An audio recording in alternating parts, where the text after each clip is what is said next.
ಎಲ್ಲ ಶಿಕ್ಷಕ ಬಂಧುಗಳೇ, ಇಲ್ಲ ನಿಮ್ಮ ಗೂಗಲ್ ಅಥವಾ ಕ್ರೋಮ್ ಬ್ರೌಸರ್ನಲ್ಲಿ ಸ್ಕೂಲ್ ಎಜುಕೇಷನ್ ಎಂದು ಟೈಪ್ ಮಾಡಿ ಸರ್ಚಿಗೆ ಕೊಡಿ. ಸರ್ಚಿಗೆ ಕೊಟ್ಟರೆ ಮೊದಲನೇ ಒಂದು ಆಪ್ಷನ್ ಏನು ಬರ್ತಾ ಇದೆ ಅದನ್ನು ನೀವು ಓಪನ್ ಮಾಡಿ. ಓಪನ್ ಮಾಡಿದರೆ ನಿಮಗೆ ಡಿಪಾರ್ಟ್ಮೆಂಟ್ ಆಫ್ ಸ್ಕೂಲ್ ಎಜುಕೇಷನ್ ಅಂತ ಈ ರೀತಿ ನಿಮಗೆ ಇಂಟರ್ಫೇಸ್ ಓಪನ್ ಆಗಿದೆ. ಇದನ್ನು ನೀವು ಕೆಳಗಡೆಗೆ ಸ್ಕ್ರೋಲ್ ಮಾಡ್ಕೊಳ್ತಾ ಬಂದರೆ ಪೂರ್ತಿ ನೋಡಿ, ಕೆಳಗಡೆ ಸ್ಕ್ರೋಲ್ ಮಾಡಿದರೆ ನಿಮಗೆ ವಿದ್ಯಾವಾಹಿನಿ ಅಂತ ಒಂದು ವಿಂಡೋ ಕಾಣ್ತಾ ಇದೆ. ಇಲ್ಲಿ ವಿದ್ಯಾವಾಹಿನಿ ಅಂತ ಇಂಗ್ಲೀಷ್ನಲ್ಲಿ, ಅದನ್ನು ನೀವು ಮುಟ್ಟಿದಾಗ ಈ ರೀತಿ ಒಂದು ಇದು ಓಪನ್ ಆಗಿದೆ. ಇಲ್ಲಿ ನೀವೇನು ಮಾಡಬೇಕು, ಬಳಕೆದಾರರ ಯೂಸರ್ ID, ಪಾಸ್ವರ್ಡ್ ಮತ್ತು ಭದ್ರತಾ ಕೋಡ್, ಅಂದರೆ ಇಲ್ಲಿ ಇದು ಭದ್ರತಾ ಕೋಡು ಅಂದರೆ ಕ್ಯಾಪ್ಚಾ ಅಂತಾರಲ್ಲ, ಅದನ್ನು ನೀವು ಹಾಕಬೇಕು. ನಿಮ್ಮ ಶಾಲೆಯ HM ಅಂತ ಹೊಡೆದು, HM ಅಂದರೆ ಸಣ್ಣ ಅಕ್ಷರಗಳಲ್ಲಿ HM ಅಂತ ಹೊಡಿಬೇಕು, HM. ಆಮೇಲೆ ನಿಮ್ಮ ಶಾಲೆಯ ಡೈಸ್ ಕೋಡನ್ನು ಹೊಡಿಬೇಕು. ಡೈಸ್ ಕೋಡ್ ನಿಮ್ಮ ಶಾಲೆದು ಯಾವುದು ಅದನ್ನು ಹೊಡಿಬೇಕು.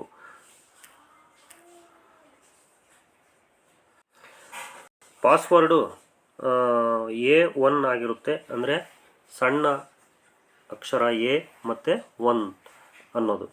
ನೀವು ಪಾಸ್ವರ್ಡು ಅದು ಬೇರೆ ಏನಾರ ಸೆಟ್ ಮಾಡ್ಕೊಂಡಿದ್ರೆ ನಿಮಗೆ ಗೊತ್ತಿಲ್ಲ ಅಂದರೆ ನಿಮ್ಮ BRC ಆಫೀಸಿಗೆ ಕಾಂಟ್ಯಾಕ್ಟ್ ಮಾಡಿ, ನೀವು ಪಾಸ್ವರ್ಡನ್ನು ಮತ್ತೆ ಅವರು ಸೆಟ್ ಮಾಡಿಕೊಡ್ತಾರೆ. ಭದ್ರತಾ ಕೋಡ್ ಇರೋದನ್ನು ಈ ಒಂದು ಇದರಲ್ಲಿ ಬಾಕ್ಸ್ನಲ್ಲಿ ತುಂಬಿ ಸಬ್ಮಿಟ್ ಕೊಡೋಣ. ಸಬ್ಮಿಟ್ ಕೊಟ್ಟರೆ ಈ ರೀತಿ ನಿಮಗೆ name, email ID, mobile number, old password, new password, retype password, ಈ ರೀತಿ ಪಾಸ್ವರ್ಡ್ ಚೇಂಜ್ ಮಾಡ್ಕೊಳ್ಳೋದಕ್ಕೆ ನಿಮಗೆ ಅವಕಾಶ ಕೊಡ್ತಾನೆ. ನಾವು ಪಾಸ್ವರ್ಡು ಸೆಟ್ ಮಾಡ್ಕೊಳ್ಳೋದು ಬೇಡ. ನಾವೇನು ಮಾಡೋಣ, ಇಲ್ಲಿ ಮುಖಪುಟ ಅಂತ ಒಂದು ಕಿಂಡಿ ಇದೆ, ಆ ಮುಖಪುಟವನ್ನು ಒತ್ತೋಣ. ಮುಖಪುಟವನ್ನು ಒತ್ತಿದರೆ ಇಲ್ಲಿ ಸಾಕಷ್ಟು ಕಿಂಡಿಗಳು ಬಂದು ನೋಡ್ರಿ, ಕಲಾ ಉತ್ಸವ, ಆದರ್ಶ ವಿದ್ಯಾಲಯ, ಈ ರೀತಿ. ಇಲ್ಲಿ ಕೆಳಗಡೆಗೆ ನಾವು ಸ್ಕ್ರೋಲ್ ಮಾಡ್ಕೊಳ್ತಾ ಹೋದರೆ ನಮಗೆ SDMC ಸಮೀಕ್ಷೆ ಅಂತಂದೇಳಿ ಒಂದು ಕಿಂಡಿ ಕಾಣ್ತಾ ಇದೆ. ಆ SDMC ಸಮೀಕ್ಷೆಯ ಅಕ್ಷರಗಳ ಮೇಲೆ ನಾವು ಒತ್ತೋಣ. ಒತ್ತಿದರೆ ಇಲ್ಲಿ SDMC ಸಮೀಕ್ಷೆ 2023-24 ಅಂತ ನಿಮಗೆ ಅಲ್ಲಿ ಒಂದು ಮುಖಪುಟ ಬಂದಿದೆ. ಇಲ್ಲಿ ನಾವು ಇದನ್ನು ಓದೋಣ. SDMC ಸಮೀಕ್ಷೆ ಫಾರಂ ಡೇಟಾವನ್ನು ನವೀಕರಿಸಲು ಅಧಿಕೃತ ವ್ಯಕ್ತಿಗಳು ಆಯಾ ಶಾಲೆಗಳ ಮುಖ್ಯ ಶಿಕ್ಷಕರು, ಮುಖ್ಯೋಪಾಧ್ಯಾಯರು SDMC ಸದಸ್ಯರ ಸಮ್ಮುಖದಲ್ಲಿ ಅರ್ಜಿಯನ್ನು ಭರ್ತಿ ಮಾಡಬೇಕು. ಮುಖ್ಯೋಪಾಧ್ಯಾಯರು ಡೇಟಾವನ್ನು ಭರ್ತಿ ಮಾಡಬಹುದು, ಡೇಟಾವನ್ನು ಪೂರ್ವ ವೀಕ್ಷಿಸಬಹುದು ಮತ್ತು ನಿಗದಿತ ದಿನಾಂಕದೊಳಗೆ ಡೇಟಾವನ್ನು ಮಾರ್ಪಡಿಸಬಹುದು. ಒಂದು ಶಾಲೆಯ ಡೇಟಾವನ್ನು ಇನ್ನೊಂದು ಶಾಲೆಯಿಂದ ವೀಕ್ಷಿಸಲಾಗುವುದಿಲ್ಲ. ಇತರ ಬಳಕೆದಾರರು ತುಂಬಿದ ಡೇಟಾದ ಪ್ರಗತಿಯನ್ನು ವೀಕ್ಷಿಸಬಹುದು ಅಂತ.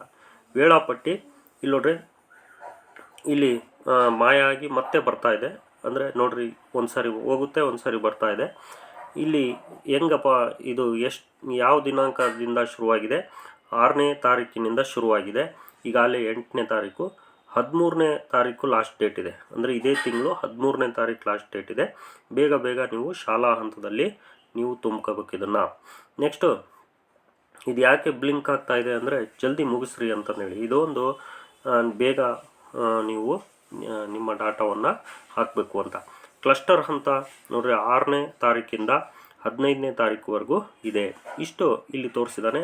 ನಾವು ನಮ್ಮ ಶಾಲೆಯ SDMC ಸಮೀಕ್ಷೆ ಮಾಹಿತಿಯನ್ನು ನಾವು ತುಂಬಲಿಕ್ಕೆ ಇಲ್ಲಿ ಮಾಹಿತಿ ಅಂತಕ್ಕಂಥ ಒಂದು ಕಿಂಡಿ ಇದೆ. ಒಂದು ಮಾಹಿತಿ ಅನ್ನೋ ಪದದ ಮೇಲೆ ನಾವು ಕ್ಲಿಕ್ ಮಾಡೋಣ. ಕ್ಲಿಕ್ ಮಾಡಿದಾಗ ಇಲ್ಲಿ ಶಾಲಾ ಹಂತದ ಪ್ರಶ್ನಾವಳಿ ನಮೂದಿಸಿ ಅಂತ ಒಂದು ಫಾರ್ಮೆಟ್ ಇದೆ. ಅಲ್ಲಿ ನಾವು ಮುಟ್ಟೋಣ. ಅಲ್ಲಿ ಮುಟ್ಟಿದರೆ ನಮಗೆ ಇಲ್ಲಿ ಇದು ನಾವು ತುಂಬಲಿಕ್ಕೆ ನಾವು ಕಿಂಡಿಗಳು ಓಪನ್ ಆದವು. ಒಂದನೇದು ಓದೋಣ. ಶಿಕ್ಷಣ ಹಕ್ಕು ಅಧಿನಿಯಮ 2009 ಮತ್ತು ಕರ್ನಾಟಕ ರಾಜ್ಯ RTE ನಿಯಮಗಳು 2012 ಪ್ರಕಾರ SDMC ರಚನೆಯಾಗಿದೆಯೇ ಅಂತ ಇದೆ. ಇಲ್ಲಿ ನಾವು ಮುಟ್ಟಿದರೆ ಹೌದು ಅಥವಾ ಇಲ್ಲ ಅಂತ ಇದೆ. ಹೌದು ಅಂತಂದೇಳಿ ನಾವು ಆಯ್ಕೆ ಮಾಡಿಕೊಂಡು ಮುಂದುವರಿಬೇಕು. ಇಲ್ಲಿ ಜಿಲ್ಲೆ, ತಾಲೂಕು ಇವೆಲ್ಲ ಆಟೋ ಫಿಲ್ಲಪ್ ಆಗಿ ಬಂದಿದ್ದಾವೆ. ಇದನ್ನು ನಾವು ಮುಂದೆ 10ನೇ ಒಂದು ಬಾಕ್ಸನ್ನು ತುಂಬಬೇಕು. ಮುಖ್ಯ ಶಿಕ್ಷಕರ ಹೆಸರು ತುಂಬಬೇಕು, ಮೊಬೈಲ್ ಸಂಖ್ಯೆ ತುಂಬಬೇಕು, SDMC ಅಧ್ಯಕ್ಷರ ಹೆಸರು, SDMC ಅಧ್ಯಕ್ಷರ ಮೊಬೈಲ್ ಸಂಖ್ಯೆ, ಆಮೇಲೆ SDMC ಅಧ್ಯಕ್ಷರ ಮಗುವಿನ ಸ್ಯಾಟ್ಸ್ ಸಂಖ್ಯೆ ತುಂಬಬೇಕು. ಸ್ಯಾಟ್ಸ್ ಪ್ರಕಾರ ಹೆಸರು, ಫಾದರ್ ಹೆಸರು, ತಾಯಿ ಹೆಸರು ಎಲ್ಲ ಅದೇ ಆಟೋ ಫಿಲ್ಲಪ್ ಆಗಿ ಬರುತ್ತೆ. SDMC ಅಧ್ಯಕ್ಷರ ಲಿಂಗವನ್ನು ಸೆಲೆಕ್ಟ್ ಮಾಡಬೇಕು. SDMC ಅಧ್ಯಕ್ಷರ ಶೈಕ್ಷಣಿಕ ಮಟ್ಟವನ್ನು ಸೆಲೆಕ್ಟ್ ಮಾಡಬೇಕು.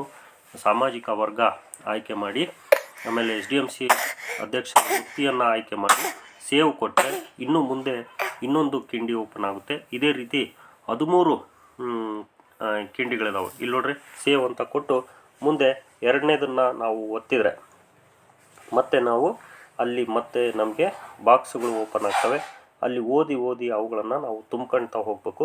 ಇದನ್ನು 13ನೇ ತಾರೀಕೊಳಗೆ ಮಾಡಬೇಕು. ಇಲ್ಲಿ ಹೊಸ ಫೋಟೋ ಅಪ್ಲೋಡ್ ಮಾಡಿ ಅಂತ ಇದೆ. ಅಂದರೆ SDMC ಅವರ ಗುಂಪು ಫೋಟೋವನ್ನು ಭರ್ತಿ ಮಾಡಬೇಕು. 3ನೇದನ್ನು ಒತ್ತಿದರೆ ಮತ್ತೆ ಅದರಲ್ಲೂ ಕೂಡ ಬಾಕ್ಸುಗಳು ಓಪನ್ ಆಗಿದ್ದಾವೆ. ನೆಕ್ಸ್ಟ್ 4ನೇದನ್ನು ಒತ್ತಿದರೆ ಅವು ಕೂಡ ಬಾಕ್ಸುಗಳು ಓಪನ್ ಆಗ್ತಾ ಇದ್ದಾವೆ. ನೆಕ್ಸ್ಟ್ ಅದರಲ್ಲೂ ಫೋಟೋ ಅಪ್ಲೋಡ್ ಮಾಡಿ ಅಂತಾನೆ. 5ನೇದರಲ್ಲಿ ಕೂಡ ಸುಮಾರು 6 ಬಾಕ್ಸುಗಳಿದ್ದಾವೆ. ನೆಕ್ಸ್ಟ್ ಶಿಕ್ಷಕರ ಕರ್ತವ್ಯಗಳ ಅನುಪಾಲನೆ, ಇದು ಕೂಡ ಸುಮಾರು ಕಿಂಡಿಗಳು, ಅಂದರೆ ಬಹಳಷ್ಟು ಇದ್ದಾವೆ. 8 ಅಂಶಗಳಿದ್ದಾವೆ. ಈ ರೀತಿ ನಮಗೆ ಟೋಟಲ್ಲು 13 ಅಂಶಗಳು ಇಲ್ಲಿದ್ದಾವೆ. ಪ್ರತಿಯೊಂದನ್ನು ಮುಟ್ಟಿ ನಾವು ಅದರಲ್ಲಿರ್ತಕ್ಕಂಥ ಅಂಶಗಳನ್ನು ತುಂಬಿ ನಾವು 13ನೇ ತಾರೀಕೊಳಗೆ ತುಂಬಬೇಕಾಗಿದೆ ಶಿಕ್ಷಕರೇ. ಇಲ್ಲಿ ಈ ಒಂದು ತುಂಬಿ ನಾವು ಮಾಹಿತಿಯನ್ನು ಕಳಿಸಿದರೆ ತಾಲೂಕಿಗೆ 1 SDMCಗೆ 1 ಲಕ್ಷ ರೂಪಾಯಿ ಬಹುಮಾನ ಅಂತೆ. ಇದನ್ನೆಲ್ಲ ಮಾಡಲಿಕ್ಕೆ ಈ ಒಂದು ವಿಡಿಯೋ ನಿಮ್ಗೆ ಇಷ್ಟ ಆಗಿದ್ದಲ್ಲಿ ಲೈಕ್ ಮಾಡಿ ಶಿಕ್ಷಕರೇ. Good luck ಶಿಕ್ಷಕರೇ.